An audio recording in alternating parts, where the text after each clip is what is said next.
চিচিঙ্গার এই ভাজি একবার খেলে সারা জীবন মুখে লেগে থাকবে, এতটাই মজার হয় চিচিঙ্গার এই ভাজিটা। আসসালামু আলাইকুম এভরিওয়ান, কেমন আছেন সবাই? আমি তো আলহামদুলিল্লাহ ভালো আছি। আবারও হাজির হয়ে গেলাম আরও নতুন একটি রেসিপি নিয়ে। আমার আজকের রেসিপি ডিম দিয়ে চিচিঙ্গা ভাজি। এই ভাজিটা করা একদম সহজ আর খেতে হয় দুর্দান্ত মজার। মাত্র 2টা ডিম দিয়ে এই চিচিঙ্গা ভাজিটা করা যায়।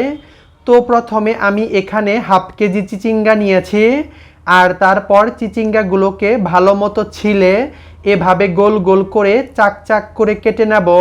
আমি সবগুলো চিচিঙ্গা এমনভাবে কুচি করে নেব যেন সবগুলো চিচিঙ্গার পুরুত্ব সমান হয়, এতে করে তাড়াতাড়ি সেদ্ধ হয়ে যাবে।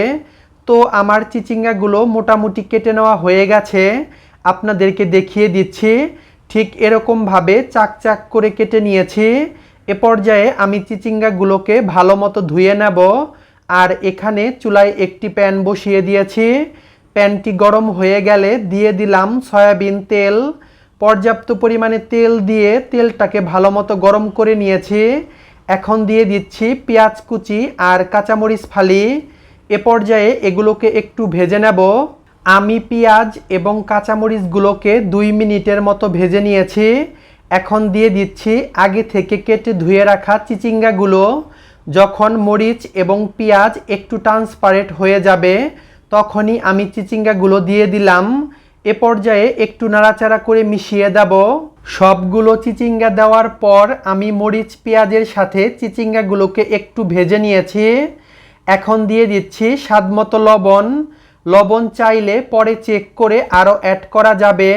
এখন দিয়ে দিলাম সামান্য পরিমাণে হলুদের গুঁড়া। এ পর্যায়ে সব কিছু ভালো মতো মিশিয়ে নেব। আর মেশানো হয়ে গেলে চুলার আঁচ মিডিয়াম করে ভাজি করে নেব। কিছুক্ষণ ভাজার পর হলুদের গুঁড়াটা এরকমভাবে সুন্দর মিশে যাবে। আর আমি প্রায় আনুমানিক 2 মিনিটের মতো ভেজেছিলাম। এখন ঢাকা দিয়ে দেব যাতে করে চিচিঙ্গাগুলো ভালো মতো সেদ্ধ হতে পারে। আর এ পর্যায়ে চিচিঙ্গা থেকে বেশ খানিকটা পানি উঠে আসবে। আর এভাবেই একটু পর পর নাড়াচাড়া করে দেব, আবারও ঢাকা দিয়ে দেব। এভাবেই আমি চিচিঙ্গাগুলোকে ভাজি করে নেব যতক্ষণ না পর্যন্ত চিচিঙ্গার এই পানিটা শুকিয়ে আসে। চুলার আঁচ মিডিয়ামে রেখে আমি বারবার নাড়াচাড়া করে চিচিঙ্গাগুলোকে ভাজি করে নিয়েছি।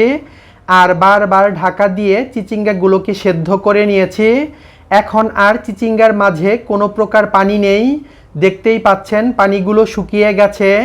এখন আর ঢাকা দিয়ে রান্না করব না, এভাবে খোলা অবস্থাতেই নাড়াচাড়া করে চিচিঙ্গাগুলোকে ভাজি করে নেব। আমি হাত দিয়ে চিচিঙ্গাগুলো চেক করে নিয়েছি, মোটামুটি সেদ্ধ হয়ে গেছে। আর আপনারা জানেন, যারা চিচিঙ্গা খেয়েছেন তারা অবশ্যই জানেন যে চিচিঙ্গাগুলো খুব বেশি একটা সেদ্ধ হয় না, এটা রান্না করার পরও একটু শক্ত থেকে যায়। তো এরকমটাই হয়ে থাকে। তো চিচিঙ্গাগুলো যখন মোটামুটি সেদ্ধ হয়ে যাবে আর পানিটা একদম শুকিয়ে যাবে তখন চিচিঙ্গাগুলোকে একটু সাইড করে মাঝখানে 2টো ডিম ভেঙে দেব। আর তারপর দিয়ে দেব অল্প পরিমাণে লবণ। এ পর্যায়ে ডিমগুলোকে একটু স্ক্রাম্বেল করে নেব আর চিচিঙ্গাগুলোর সাথে ভালো মতো মিশিয়ে নেব। ডিম দেওয়ার পর চিচিঙ্গা বেশিক্ষণ ভাজি করব না, এতে করে ডিমটা শক্ত হয়ে যাবে আর খেতে ভালো লাগবে না। তো মোটামুটি মেশানো হয়ে গেছে আর আমার চিচিঙ্গা ভাজিটা একদম রেডি। তো হয়ে গেল আমার ডিম দিয়ে চিচিঙ্গা ভাজি। এখন চুলাটা অফ করে দেব আর গরম গরম একটি সার্ভিং বলে চিচিঙ্গা ভাজিটাকে পরিবেশন করে নিচ্ছি। দেখতেই পেলেন এটার কালার ঠিক কতটা সুন্দর হয়েছে। আর চিচিঙ্গা ভাজিটা খেতেও মাশাআল্লাহ অনেক বেশি ইয়াম্মি হয়েছিল। একবার হলেও এভাবে বাসায় ট্রাই করবেন। আর ট্রাই করলে আমাকে কমেন্টে জানাতে ভুলবেন না।